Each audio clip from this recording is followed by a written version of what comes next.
শোনো বাবু, আমি তোমাকে বলে দিচ্ছি, আমি তোমার বোনকে কিন্তু আর এই বাড়িতে বেশি দিন সহ্য করতে পারবো না। খুব শীঘ্রই তোমার বোনের বিয়ে দেওয়ার ব্যবস্থা করো। কবে যে আপদটা ঘাট থেকে নামবে আর কবে যে আমি মুক্তি পাবো। কি বলছো তুমি?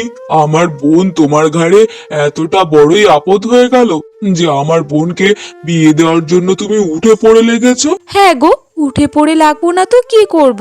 এরকম একটা ননদ যদি ঘরে থাকে তাহলে কোন বৌদি সুখে থাকতে পারবে বলো তো? তোমার বোন এই বাড়িতে থাকলে আমার খুবই অসুবিধা হয়, আমি ওকে মেনে নিতে পারি না। তাই তোমাকে বলছি, বোনকে তাড়াতাড়ি বিয়ে দেওয়ার ব্যবস্থা করো। ঠিক আছে, আমার এই মা মরা বোনটাকে তোমার যদি এতই অসুবিধা হয় রাখতে, তাহলে আমার বোনকে আমি ঠিকই বিয়ে দেওয়ার ব্যবস্থা করব। তোমার ঘাড়ে বোঝা করে রাখতে চাই না আমার বোনকে। হ্যাঁ বাপু, তাই করো। তোমার বোনকে আর সহ্যই হচ্ছে না, এই বাড়ি থেকে তাড়াতাড়ি আপদটাকে বিদায় করো। বোন রে, তুই তোর বৌদির কথায় খারাপ ভাবিস না। তুই তো জানিস তোর বৌদি একটু এমন। না দাদা, আমি বৌদির কথায় খারাপ ভাবিনি। আসলে সত্যিই তো, বৌদি আর কতদিনই বা আমাকে সহ্য করবে। তুমি চিন্তা করো না দাদা, আমার বিয়ে দেওয়ার ব্যবস্থা তোমাদের করতে হবে না। আমি নিজেই কোনো না কোনো জায়গায় নিজের একটা আস্তানা খুঁজেই নেব। কি বলছিস বোন? আমি তোর বড় দাদা বেঁচে আছি, তুই কি না বাড়িঘর রেখে নিজের জন্য আস্তানা খুঁজতে যাবি? না না না, এমনটা কখনো হবে না। আমি বাবা মাকে কথা দিয়েছিলাম আমার বোনকে আমি আদর যত্ন দিয়ে মানুষ করব, ভালো বাড়িতে বিয়ে দেব। আর সেখানে কি না তোর বৌদি আসার পর থেকে কোনো কিছুই আর সম্ভব হচ্ছে না। কি বলছো দাদা? কোনো কিছু সম্ভব হচ্ছে না মানে? বৌদি আমাকে কত ভালোবাসে, তুমিও আমাকে কি কম ভালোবাসো বলো তো? বোন, তুই মুখে বললেও আমি কি জানি না তোর বৌদি কেমন ধরনের মানুষ।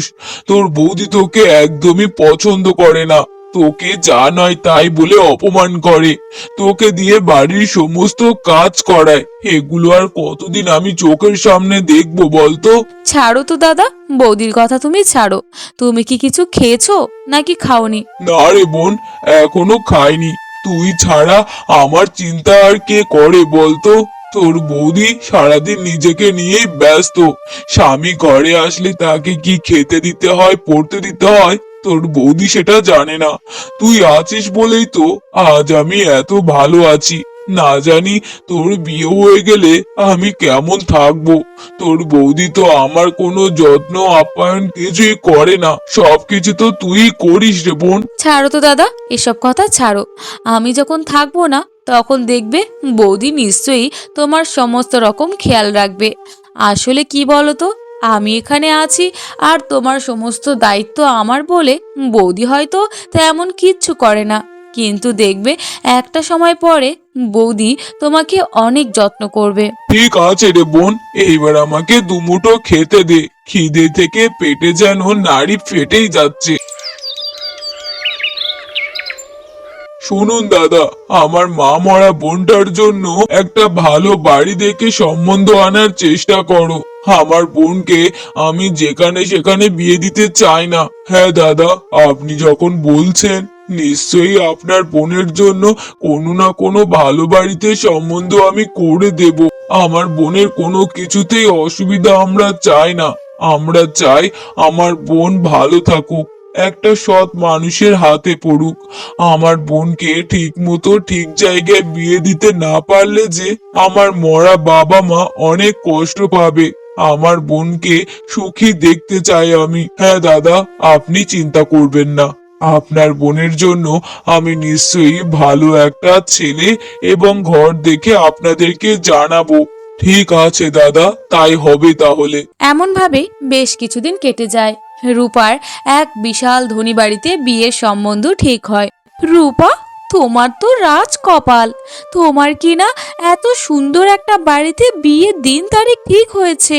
হ্যাঁ গিন্নি, আমার বোনকে আমি খুব ভালো বাড়ি দেখে বিয়ে দিতে চেয়েছি। আমি চাই না আমার বোন বিয়ের আগে এই বাড়িতে যত কষ্ট পেয়েছে শ্বশুর বাড়িতে গিয়ে ততটা কষ্ট পাক। আমার বোনকে আমি সুখী দেখতে চাই বলেই এত বাড়িতে বিয়ের সম্বন্ধ হতে আমি রাজি হয়েছি। কি বলছোটা কি? আমি রূপাকে কষ্ট দিয়েছি মানে? রূপা আমার আদরের ননদ। রূপাকে আমি কোনো রকম ভাবে কোনো কষ্ট দিতে চাই না বোন।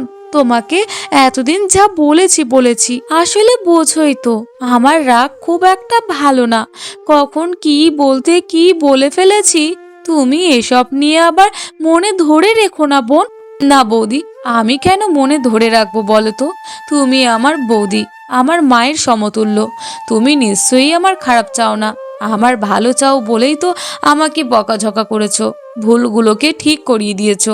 হ্যাঁ বোন, আমি তো তোমার ভালো চাই বলে এতদিন তোমাকে শাসনে রেখেছি। বিশ্বাস করো, আমার মনে কোনো কুবুদ্ধি নেই। আমি তোমাকে ভালোবাসি বোন। হ্যাঁ বৌদি, আমি জানি তুমি, দাদা, তোমরা সবাই আমাকে অনেক ভালোবাসো। আর এই ভালোবাসাটা পাই বলেই তো তোমাদেরকে আমি এত ভালোবাসি। কি ব্যাপার গো, তুমি তুমি রূপার সাথে আজকে এত ভালো ব্যবহার করলে যে? কি বলছো? রূপার সাথে ভালো ব্যবহার করেছি মানে? রূপা তো আমার বোনের মতো, রূপার সাথে আবার ভালো ব্যবহার করার কি আছে? তুমি চুপ করো গিন্নি, তোমাকে আমি খুব ভালো করে চিনি। তুমি রূপার চোখ ফাঁকি দিতে পারলেও তুমি আমার চোখ কখনো ফাঁকি দিতে পারবে না। যতই যাই হোক, আমি তোমার স্বামী, আমি তোমার সবকিছু চিনি জানি। তুমি এমনি এমনি আমার বোনকে এত ভালোবাসা দিচ্ছ না, নিশ্চয়ই এর পিছনে কোনো কারণ আছে। না গো, এর পিছনে কোনো কারণ নেই। আমি রূপাকে মন থেকে ভালোবাসি, তাই তো রূপাকে এত ভালোবাসা দিচ্ছি। রূপার প্রতি আমার কোনো অভিযোগ নেই। তুমি চুপ করো গিন্নি, আমি সব জানি। তুমি রূপাকে এমনি এমনি ভালোবাসা দিচ্ছ না। যেই শুনেছো রূপার ধনী বাড়িতে বিয়ে হচ্ছে, সেই তোমার ভালোবাসা বেড়ে গেল। দেখো, আমার বোনের সংসারে যেন কোনো রকম অশান্তি না হয়, আর তুমি যেন কোনো রকম ভাবে আমার বোনের সংসারে নাক না গলাও। আমার বোনকে সুখে থাকতে দেবে। আমার বোন যেন কোনো রকম ভাবে সংসারে কোনো অশান্তির মধ্যে না থাকে। কি বলছো তুমি? তোমার বোনকে আমি কেন অশান্তির মধ্যে রাখার চেষ্টা করব? তোমার বোন কত ভালো। ঠিক আছে গিন্নি, চলো এইবার আমরা ঘুমাতে যাই। এমনভাবে রূপার অনেক ধনী বাড়িতে বিয়ে হয়ে যায়। এমনই একদিন, এই যে বৌমা, শোনো, তোমাকে আমি বলে রাখছি, এই বাড়িতে তুমি নতুন বউ। তোমাকে কোনো রকম কোনো কাজ করতে হবে না। বাড়িতে আমি সব করব, বুঝেছো? কি বলছেন মা? আমি বাড়ির নতুন বউ, আমি বাড়িতে কোনো কাজ করব না? এটা কেমন দেখায় বলুন তো? কেমন দেখায় তা আমি জানি না। আমি ছেলেকে বিয়ে করিয়েছি বাড়িতে বৌমা নিয়ে আসার জন্য নয়, আমি বাড়িতে আরো একটা মেয়ে আনার জন্য। আমার এক মেয়ে, আর তুমি এসে আমার দুই মেয়ে হয়েছো। আমার আরেক মেয়ে যেমন ভাবে এই বাড়িতে থাকে, তেমন ভাবেই তুমিও এই বাড়িতে থাকবে, বুঝতে পেরেছো?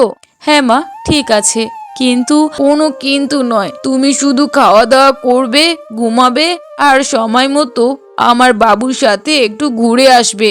তাও যদি তোমার মন না ভালো লাগে, তাহলে তুমি রিমিকে নিয়ে একটু বাইরে ঘোরাঘুরি করবে। সংসারে তোমাকে বউ হয়ে থাকতে হবে না। সংসারে তুমি সবসময় মেয়ের মতো থাকবে, বুঝতে পেরেছো? হ্যাঁ মা, ঠিক আছে। শোনো না, তোমার সাথে একটা কথা ছিল। হ্যাঁ বলো, কি কথা বলতে চাও তুমি? আসলে দিনের পর দিন তোমার মাকে দেখে আমি অবাক হয়ে যাচ্ছি। আসলে শাশুড়ি মা কি এত ভালো মানুষ হতে পারে? শাশুড়িরা বুঝি এমনই হয়? কি বলছো কি? আমার মা বা তোমার সাথে কি এমন খারাপ আচরণটা করলো? না না, তোমার মা আমার সাথে কোনো খারাপ আচরণ করেনি। আসলে ওনার ব্যবহারে, ওনার আচরণে আমি মুগ্ধ হয়ে যাচ্ছি। উনি আমাকে কখনো বৌমাই ভাবে না, সব সময় আমাকে মেয়ের চোখে দেখে। তোমার বোন যেমনভাবে এই বাড়িতে থাকে, ঠিক তেমনই আমাকেও এই বাড়িতে সেইভাবেই রেখেছে। ও, এই ব্যাপার। আমার মা তোমাকে এত ভালোবাসে, সেই কথাটাই তুমি বলছো? হ্যাঁ গো, আমার মা এমনই। ছোট থেকে মা বলে আসছে, বাড়িতে কখনো বৌমা আনবো না, বাড়িতে মেয়ে আনবো। আর মা সেই কথাগুলোই অক্ষরে অক্ষরে পালন করছে। হ্যাঁ, তাই তো দেখছি। মা আমাকে অনেক ভালোবাসেন, আমাকে মেয়ের মতো রেখেছেন। মায়ের প্রতি আমার কোনো অভিযোগ নেই। হ্যাঁ গো, আমিও তো এটাই চাই। তোমরা শাশুড়ি বৌমা এইভাবে মিলেমিশে থাকবে, কখনো যেন তোমাদের মাঝে কোনো ঝড়ঝাপটা না আসে। হ্যাঁ গো, বিধাতার কাছে শুধু এই একটাই চাওয়া আমি চাই, যেন আমাদের পরিবারের সম্পর্ক যেমন আছে ঠিক তেমনই থাকতে পারে। কি ব্যাপার বুঝতে পারছি না, রূপা তো সেই যে বিয়ে করে ওই বাড়িতে গেল, এখনো পর্যন্ত এই বাড়িতে আসার নামই নিচ্ছে না। এত ভালোবাসা দিলাম আমি, কোথায় এই বাড়িতে আসবে দামি শাড়ি গহনা পরে, কোথায় আমাকে কিছু দেবে তা নয়, এই বাড়িতে তো আসতেই চাইছে না। না, এইভাবে বসে থাকলে আর চলবে না, যেভাবেই হোক রূপার সংসারে অশান্তি আমাকে আনতেই হবে। এরপর রূপার বৌদি রূপার শ্বশুরবাড়িতে চলে যায়।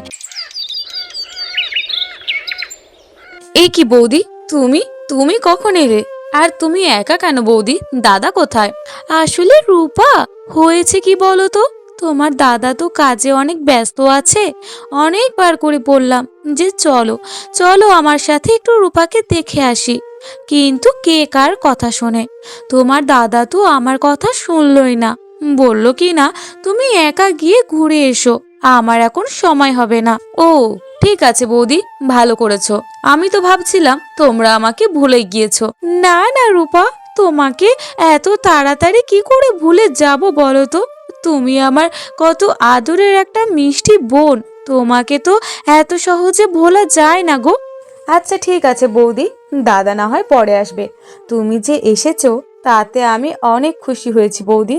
হ্যাঁ রূপা, তোমার খুশির জন্যই তো আমি এসেছি।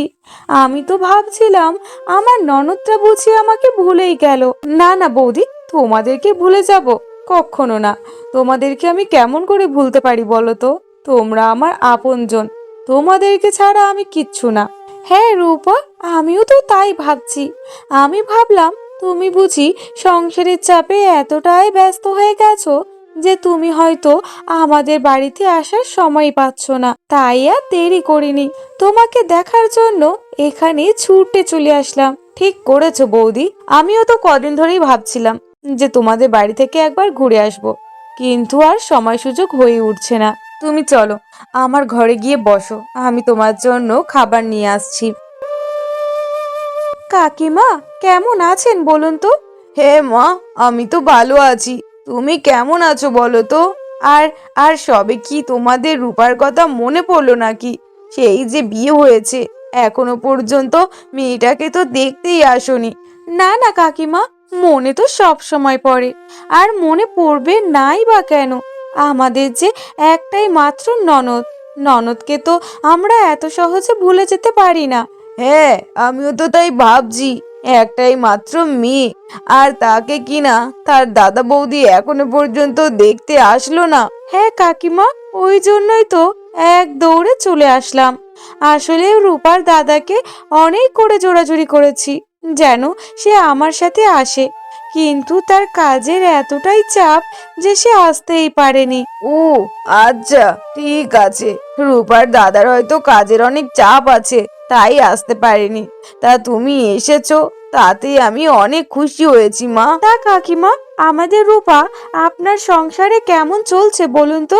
হ্যাঁ মা, রূপা আমার লক্ষ্মী মেয়ে, রূপা তো আমার সংসারে ভালোই আছে। আসলে কি বলুন তো, রূপা হচ্ছে একটা কুঁড়ে মেয়ে। রূপা কোনো কাজই করতে পারে না। যখন আমাদের সংসারে ছিল, কতই না চেষ্টা করেছি একটু কাজ শেখানোর জন্য, কিন্তু কে কাকে কাজ শেখায়? এত চেষ্টা করার পরেও রূপাকে আমি কাজ শেখাতে পারিনি আন্টি, এর জন্য আমি গভীরভাবে দুঃখিত। আমাকে আমাকে ক্ষমা করে দেবেন কাকিমা। না না মা, ওসব নিয়ে আমরা ভাবছি না। আসলে কি বলো তো, রূপাকে আমরা বাড়ির কোনো কাজই করতে দিই না। রূপা আমাদের একটা মাত্র বৌমা, আর ওকে দিয়ে আমরা বাড়ির কাজ কেন করাবো বলো তো? ভালোই হয়েছে রূপা কাজ পারে না, তাতে আমাদের কোনো অসুবিধা হচ্ছে না মা। রূপাকে এত মাথায় তুলে রেখেছে একটা বাড়ির বউ, সে বাড়ির কোনো কাজ না করে মেয়ের মতো ঘুরে বেড়াচ্ছে। এ কি রূপা, রূপা ওর সংসারে এত সুখী? না না না, রূপাকে এত সুখী আমি দেখতে পারবো না, যেখানে আমার বাড়িতে কিনা ও চাকরের মতো কাজ করেছে, আর এখানে এত সুখ। এই সুখী সংসার আমি হতে দেব না। এই সংসার আমি ভেঙেই ছাড়বো। এই সংসারে রূপার অস্তিত্ব আমি থাকতে দেব না।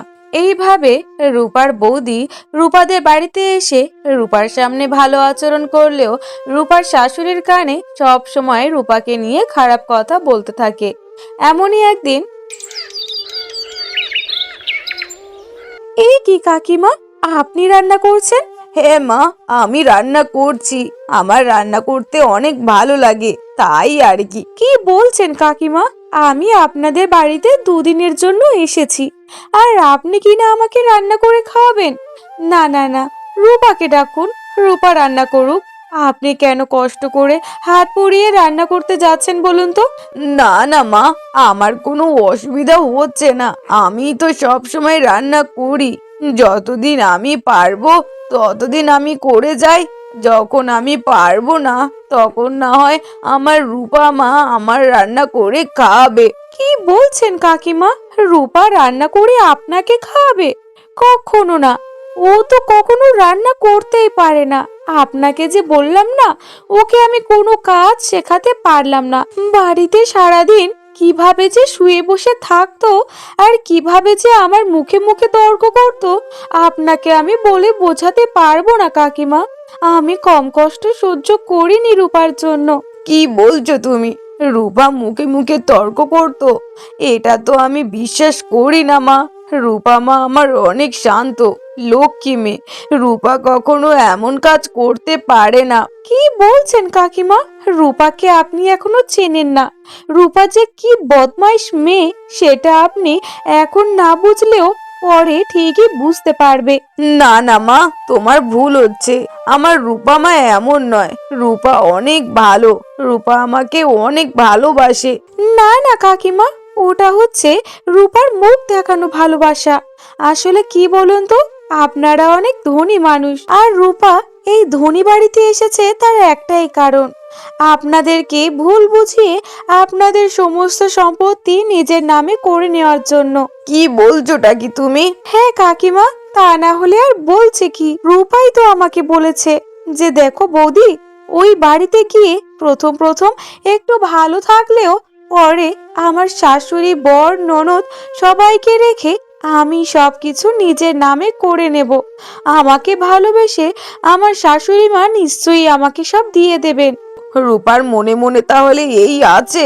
এখনো সময় আছে। রূপার মুখোশটা টেনে ছিঁড়ে ফেলুন। রূপা দেখতে এতটা ভোলা ভালা হলেও রূপা কিন্তু আদৌতে এতটা সরল নয়। আচ্ছা ঠিক আছে মা, আমি দেখছি ব্যাপারটা কি।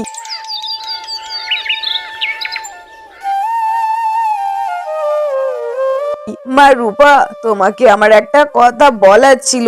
হ্যাঁ বলুন মা, কি বলবেন?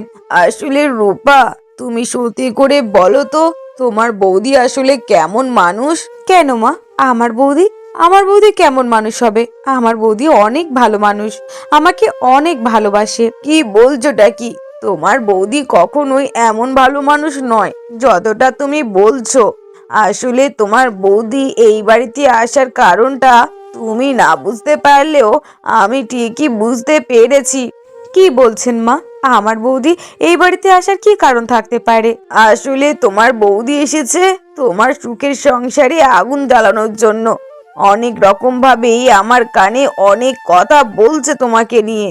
আমি কোনো কথাই সাড়া দিচ্ছি না বলে এইবার আমাকে তোমার নামে এমন কথা শুনিয়েছে, যেটা আমি শুনে আমার মাথায় আকাশ ভেঙে পড়েছে। কি বলছেন মা?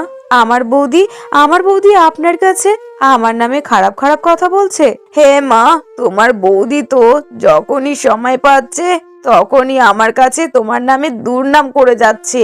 এই যে আজ সকালেই বললো তুমি নাকি তোমার বৌদিকে বলেছো যে তুমি আমাদেরকে বুলিয়ে বালিয়ে আমাদের সমস্ত সম্পত্তি নিজের নামে করে নিতে চাও। কি বলছেন মা? আমার বৌদি এমন কথা বলেছে? হ্যাঁ মা, তোমার বৌদি এমন কথা বলেছে। তাহলে আপনি কি আমার বৌদির কথা বিশ্বাস করেছেন মা?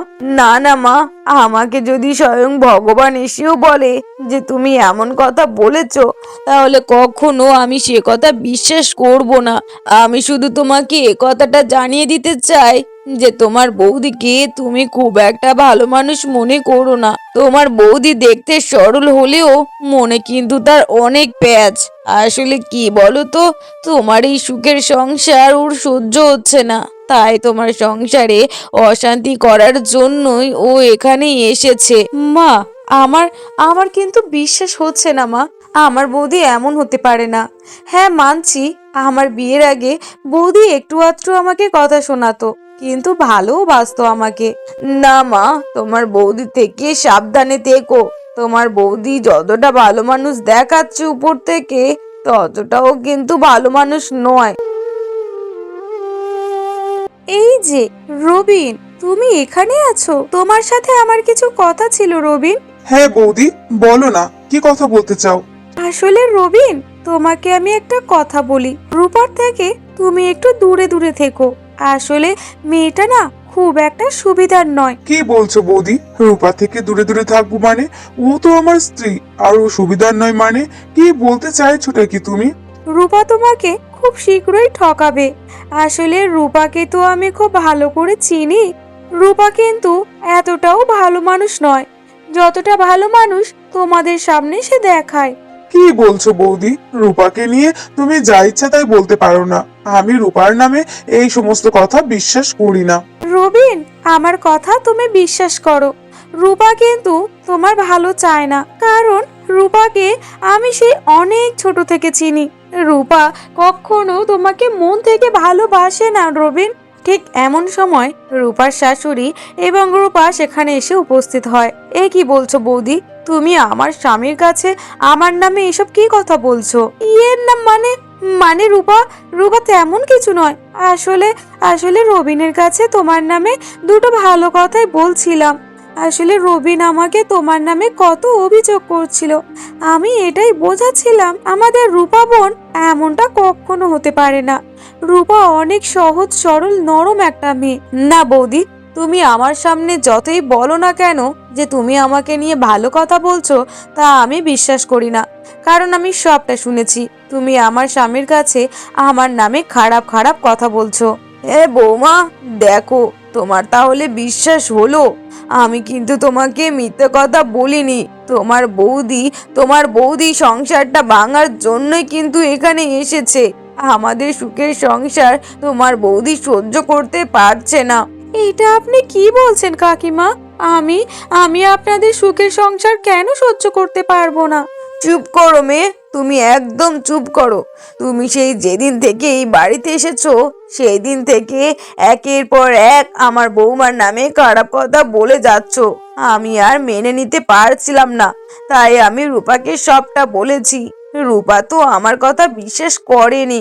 তাই আজ যখন হাতে নাতে দেখলাম তুমি আমার রবিনকে ভুলভাল বোঝাচ্ছ, ঠিক তখনই আমি রূপাকে ডেকে নিয়ে এসেছি, যাতে রূপা নিজের চোখের সামনে সবটা দেখতে পারে। হ্যাঁ মা, তখন থেকে রূপার বৌদি আমার কাছে রূপার নামে খারাপ ছাড়া কোনো ভালো কথা বললো না। আর এখন যে রূপার সামনে চলে আসলো, ঠিক তখনই কথা ঘুরিয়ে আমাকেই দোষারোপ করে দিল মা। হে বাবু, রূপার বৌদিকে এই বাড়িতে আর রাখা যাবে না। ও যতদিন এই বাড়িতে থাকবে, ততদিন আমাদের সংসারে অশান্তি ডেকে আনবে। কারণ ও এখানে রূপার ভালো চায় না, রূপার ক্ষতি চায়। রূপাকে ও সহ্য করতে পারছে না। আমি কি ক্ষতি করেছি বৌদি? আমার আমার সংসারে তুমি এমন ভাবে অশান্তি কেন ডেকে আনছো বলো তো? আমি তো তোমার কোনো ক্ষতি করিনি। এই যে রূপা, একদম চুপ করে থাকো। তোমাদের বাড়িতে আমি এমনি এমনি আসিনি। আসলে আমি ভেবেছিলাম তুমি ধনী বাড়িতে বিয়ে হওয়ার পরে আমার কিছুটা হলেও উপকার হবে। কিন্তু যখন দেখছি তুমি আর তোমার বাবার বাড়িতে যাচ্ছ না, আমাকে কোনো রকম সাহায্য করছো না, তখন আমি আর সেটা মেনে নিতে পারলাম না। তাই তোমাদের বাড়িতেই আসলাম। আর যখন এসে দেখলাম তোমার স্বামী, ননদ, শাশুড়ি তোমাকে এত মাথায় করে রেখেছে, তখন সেটা আর আমার সহ্য হলো না। তাই তো এমন কাজ করেছি। ছি বৌদি, ছি, তুমি আমাকে আমার সামনে বোনের মতো ভালোবাসা দাও, আর আমার আড়ালে আমার সংসারে এসে আমার সংসারে ভাঙন ধরাচ্ছ বৌদি। তোমাকে তো আমার বৌদি বলে ডাকতেও লজ্জা করছে। ঠিক আছে, লজ্জা করছে যখন, তখন আর বৌদি বলে ডেকো না। হ্যাঁ বৌদি, তোমাকে তো আর আমি বৌদি বলে ডাকতেই পারবো না। আমার এখন কি করতে ইচ্ছা হচ্ছে জানো? আমার ইচ্ছা হচ্ছে তোমাকে ঘাড় ধাক্কা দিয়ে এই বাড়ি থেকে বের করে দিই। না না মা, তোমাকে দিতে হবে না, আমরাই বরং তোমার বৌদিকে এই বাড়ি থেকে বের করে দিচ্ছি। এমন অতিথি আমাদের দরকার নেই, যে অতিথি নিজের আপন মানুষের সংসারে এসে তার সংসারে অশান্তি ডেকে আনে, তেমন অতিথির প্রয়োজন নেই। এরপর রূপার শাশুড়ি এবং রূপার স্বামী সবাই রূপার বৌদিকে সেখান থেকে বের করে দেয়।